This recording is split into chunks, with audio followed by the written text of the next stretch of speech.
أعوذ بالله من الشيطان الرجيم بسم الله الرحمن الرحیم ثم أتبع سببا پھر وہ ایک راستے پر چل پڑے حتیٰ یہاں تک کہ اذا بلغ جب پہنچے وہ مطلع الشمس سورج کے نکلنے کی جگہ پر وجدہا پایا انہوں نے وہاں پر تطلع علی قوم ایک ایسی قوم پر جس پر یہ سورج طلوع ہوتا تھا لم نجعل لہم نہیں پاتے تھے ان کے من دونہا سترا اس کے علاوہ کوئی حجاب کذالک یہ اسی طرح ہے فقد احطنا بما لدیہ خبرا اور تحقیق ہم نے احاطہ کیا ہے اس کے پاس جو ہے خبر کل پہلا سفر کا جناب ذوالقرنین کا سورج کے غروب ہونے کے مقام پر وہ پہنچ گئے اور آج یہاں سے دوسرے سفر کے متعلق ذکر کیا جا رہا ہے کہ جناب ذوالقرنین نے دوسرا سفر جو کیا وہ سورج کے طلوع ہونے کی جگہ پر تھا ایسی جگہ پہنچے جہاں سے سورج طلوع ہوتا ہے یہ بھی اللہ کی نعمت ہے سردیوں میں لوگ ترستے رہتے ہیں کہ کب سورج نکلے گا محمد ایجنسی میں ایسی جگہ بھی ہے جہاں 24 گھنٹے یعنی صبح کے اوقات میں صرف 1 سے 2 گھنٹے سورج مشکل سے آتا ہے وہ بھی 10:30 11 بجے کے بعد دونوں طرف ایسے بڑے پہاڑ ہیں کہ اس گاؤں میں سورج آنے کا نام و نشان بھی نہیں ہے سورج کی شعاعیں گرمی میں تو چلو پھر بھی بہتر ہو سردی میں نہ جانے میں کیا تھا تو حضرت ذوالقرنین علیہ السلام وہاں پہنچے جہاں سے سورج طلوع ہوتا ہے ایک بھی یہاں آئے تھے ان کے یہاں بڑا جھگڑا بڑی مشکل سے میں نے خاتون کو بھی سمجھایا مرد کو بھی سمجھایا نماز کی تلقین کی اس خاتون نے جب نماز پڑھی تو مجھے فون پر بتایا پتہ نہیں کتنے سالوں کے بعد اب میں نے جا کر صبح کی یہ روشنی دیکھی ورنہ میری صبح ہی نہ جانے کب ہوتی تھی جب انسان اللہ کے حکموں کو توڑے گا تو اللہ وہاں پر کہاں سے جوڑ پیدا کرے گا فرمایا حتی اذا بلغ یہاں تک کہ جب وہ پہنچ گئے مطلع الشمس سورج کے نکلنے کی جگہ پر وجدہا وہاں پایا تطلع علی قوم ایسی قوم کو جس پر سورج طلوع ہوتا تھا لم نجعل لهم من دونها سترا کہ سورج کے علاوہ ان کے پاس کوئی ستر چھپانے کی چیز نہیں تھی ستر کو ڈھانکنے کی کوئی چیز سوائے سورج کے نہیں تھی کیا مطلب کہ سورج کی تپش اتنی زیادہ ہوتی تھی کہ اس تپش سے بچنے کے لیے انہوں نے زمین میں کھڈے کیے ہوئے تھے اس کھڈوں میں گھس جاتے تھے نہ تو انہیں مکان کی پرواہ کوئی مکان نہیں اور نہ جسم پر کوئی لباس یہ سورج ان کا حجاب تھا یہ سورج ان کا ستر تھا یہ سورج ان کا لباس تھا اس کی تپش کی وجہ سے وہ زمین میں گھس جاتے تھے اور کام کاج کے لیے بھی زوال کے بعد یہ وقت انہوں نے طے کیا ہوا بڑھانا نہیں کہتے کوئی عیب نہیں کوئی برائی نہیں ایسی قوم کے پاس جناب ذوالقرنین پہنچے حیران کیسی قوم ان کے پاس تو شعور بھی نہیں اور ایسی چیزیں بھی نہیں ہمارے پاس تو سب کچھ ہے اس کے باوجود مسلمان ننگا ہے مسلمان کے پاس لباس نہیں ہے ماں بہنوں کی حالت دیکھیں تو الامان والحفیظ قرآن کریم کہتا ہے یا بنی آدم قد انزلنا علیکم لباسا یواری سوآتکم وریشا ولباس التقوی ذالک خیر۔ اے بنی آدم، اللہ نے اتارا ہے تیرے لیے لباس کو تاکہ اس لباس سے تو اپنی ظاہری اعضاء کو، سطر کو چھپائے۔ تین جملے ارشاد فرمائے آیت مقدسہ میں کہ ایک تو اس سطر کو چھپائے اور دوسرا وریشہ، یہ تیرے لیے زینت ہے، اس سے تیری عزت بڑھتی ہے، اور تیسرا فرمایا وَلِبَاسُ التَّقْوَى ذَلِكَ خَيْرٌ، تقوی کا لباس بہترین بھلا ہے تیرے لیے۔ آج مسلمانان عالم جیسے وہ قوم تھی جہاں ذوالقرنین علیہ السلام پہنچے، آج مسلمانان عالم اسی میں گرفتار ہو، اور آپ علیہ السلام نے خود فرما دیا کہ قرب قیامت میں ایسی قوم آئے گی جو ایسے لباس پہنے گی کہ جسم ان کا ننگا ہو، جسم نظر آ رہا۔ لباس کے 4 اصول ہیں۔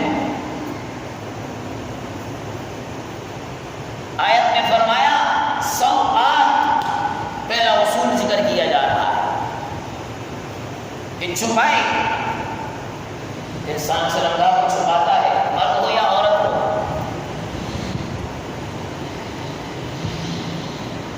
کھلا رکھنا اس کو عیب سمجھتا ہے، اس لیے چھپانے کی فکر کرتا ہے۔ پہلا اصول یہ ہونا چاہیے کہ انسان اپنے سطر کو چھپائے۔ مرد کے لیے حکم ہے کہ ناک سے لے کر گھٹنے تک کا حصہ یہ چھپانا فرض ہے، فرض۔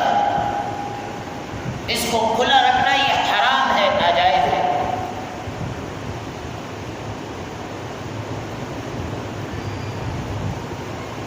اور عورت کے لیے پورا جسم سوائے ہتھیلیوں کے، پاؤں کے اور چہرہ۔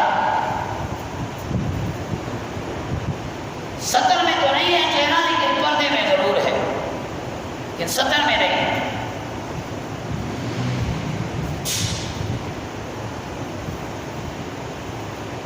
آج مردوں کو دیکھیں تب حیران، عورتوں کو دیکھیں تب حیران۔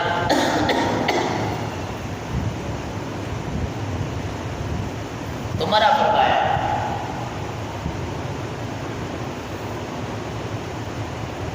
لباس کے متعلق کوئی ایسا نہیں کہا کہ بھئی اس ہی قسم کا لباس پہننا، بتا دیا بس کہ تمہارا سطر چھپا ہوا ہونا چاہیے۔ اور ایک چیز ہے، ایک عیب کہ اس سے انسان کا سطر کھلا ہوا نظر آ رہا ہے، یہ لباس عیب دار ہے، جس سے انسان کا سطر نظر آ رہا ہے۔ بعض لوگ اتنی ڈھیلی پتلونیں پہنتے ہیں کہ جب بیٹھتے ہیں تو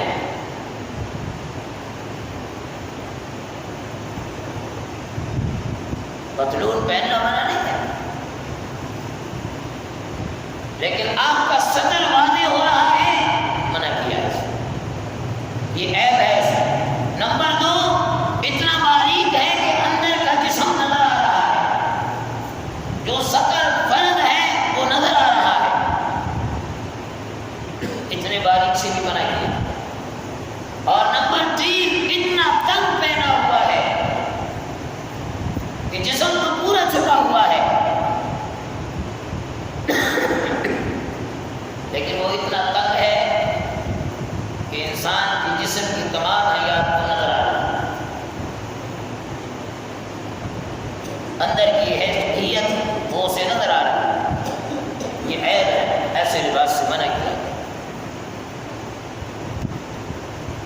حضرت اسماء بنت ابی بکر صدیق رضی اللہ تعالیٰ ایک مرتبہ آپ علیہ السلام کے پاس آئی، باریک کپڑا پہنا ہوا، آپ علیہ السلام نے دیکھ کر پھیر لیا۔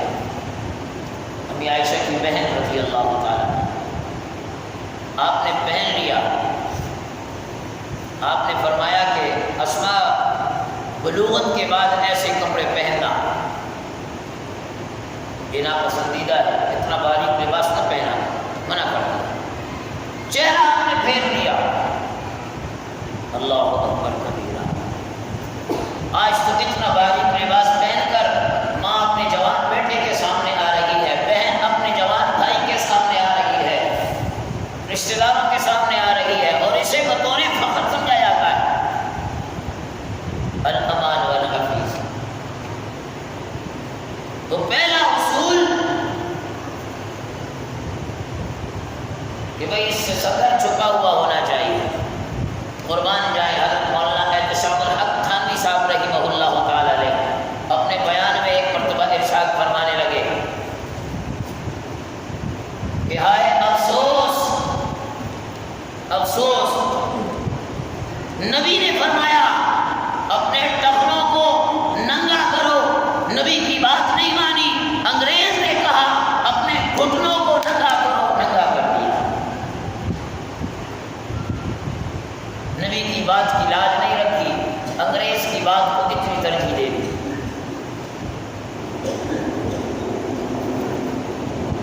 دوسرا فرمایا اصول لباس کا بریشہ،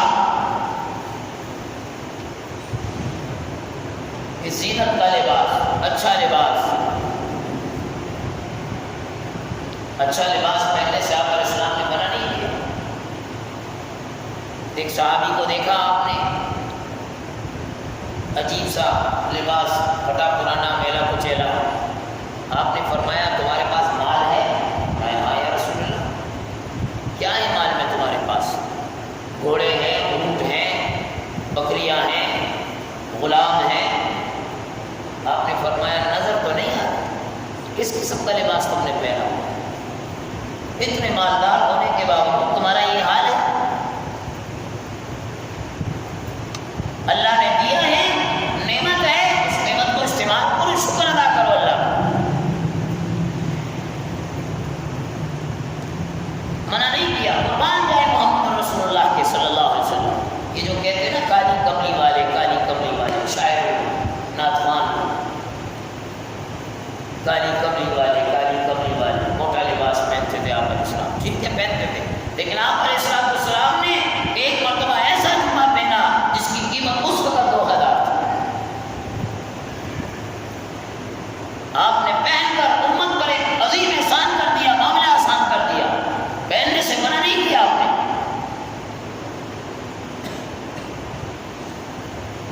ہے پہنو۔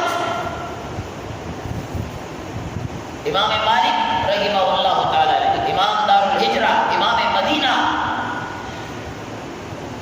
اپنے مسلک کے امام، روزانہ نیا جوڑا پہنتے تھے، روزانہ، سال کے 360 دن 360 جوڑے۔ کسی نے کہا حضرت یہ اسراف نہیں ہے؟ فرمایا کیا کروں، ایک دوست سال کے شروع میں سارے جوڑے بنا کر لے آتا، اب واپس کرنا یا نہ پہننا دل شکنی ہوگی، اس لیے پہن لیتا ہوں، اللہ نے نعمت دی ہے، اور پہن کر ایک ہی دن پہنتا ہوں، دوسرے دن اتار کر کسی اور کو دے دیتا ہوں، اور کا بھلا ہوتا ہے۔ ہم تو رگڑتے رہتے ٹھیک ٹھاک پھٹ جائے، اس کے بعد دیکھتے ہیں بڑی صاحب یہ لباس آپ کے لیے لے کر آیا۔ ایک صاحب جہاں ان کا والد مر گیا، اس کا لباس لے کر آیا، اور جہاں میرے پیچھے ہی پڑ گیا۔ میں نے کہا میرے صاحب کل عید کا دن ہے، آج آخری رمضان ہے، کل آپ نے اس کو پہننا ہے۔ میں نے کہا میرے پاس ہے اپنا جوڑا۔ نہیں آپ نے اس کو پہننا ہے۔ جب نکالا سرخ کلر کا، آئے سبحان دل، خدا نے بیڑا اٹھ کا چلا۔ میں نے کہا یہ میرے لیے لے کر آیا۔ لوگوں کا ذہن الامان والحفیظ۔ امام مالک رحمۃ اللہ تعالی روزانہ نیا جوڑا پہننے کی ممانعت نہیں ہے، اللہ نے دیا ہے، ریشہ زینت کو اختیار کرنے کا حکم دیا۔ ان اللہ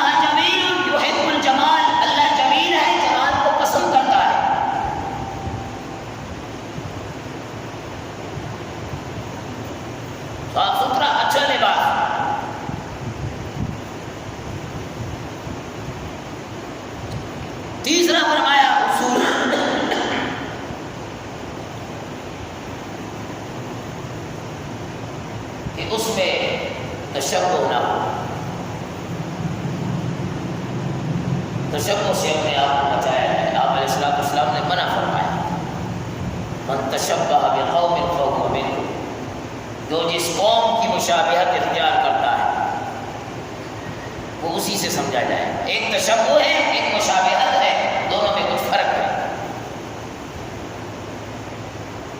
مشابہت، میں نے ایک لباس پہن لیا، فلاں قوم نے بھی پہنا ہوا ہے، یہ منع نہیں۔